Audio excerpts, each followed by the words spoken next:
Fire and Blood doesn't specifically detail what killed Vhagar. Was it Caraxes biting off her neck, or the crash into the God's Eye Lake? There's evidence that it was the near-decapitation that killed her. After the fall, Caraxes was the only remaining being that managed to crawl onto the shore, finally dying near Harrenhal. Vhagar wasn't found until years later at the bottom of the lake, with Aemond's corpse still attached. If Caraxes still had energy after the crash, then Vhagar would have as well. Daemon's body was never found.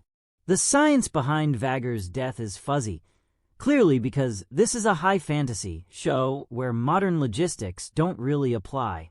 But Caraxes was considerably smaller than Vhagar by size, who was 2 times his size. The advantage Caraxes did have over Vhagar was his speed and agility. Vhagar had been through over 100 battles by the time of Battle of the God's Eye and had already faced Meleys and Sunfyre in the battle at Rook's Rest. Vhagar's age slowed her down significantly, and she couldn't keep up with the faster, slender dragon. If the Dance of the Dragons happened a couple of decades later, Vhagar wouldn't even have the strength to fight. Balerion the Dread was over 200 years old when he died of old age and could hardly pick himself up to fly.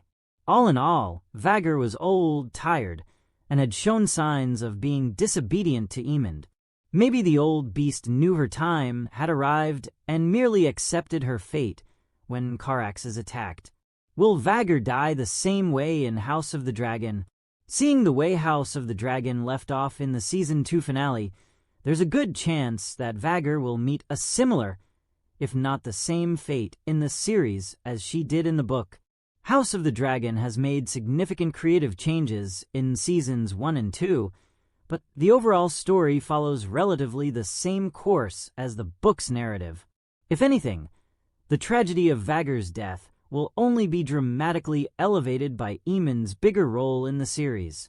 Thus far in House of the Dragon, Aemond has played the role of the vengeful little brother trying to prove his worth as a Targaryen. His desperation for societal and familial approval has made him a monster to rival his equally monstrous brother, Aegon.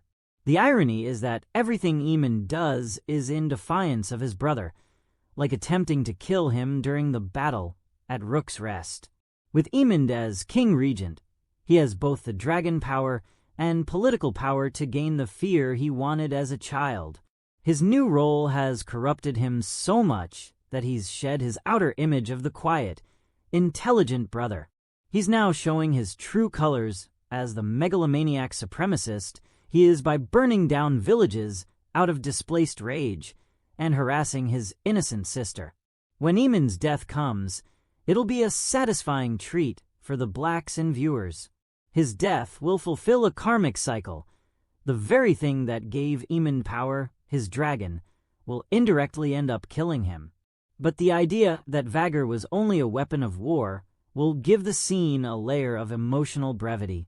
Although dragons' instincts are to kill, they aren't taught to do otherwise. They're not treated as equal beings to their riders, but rather pets they are willing to put in harm's way to achieve power. Aemond was probably the worst example of this, always pushing Vhagar beyond her limits in her old age.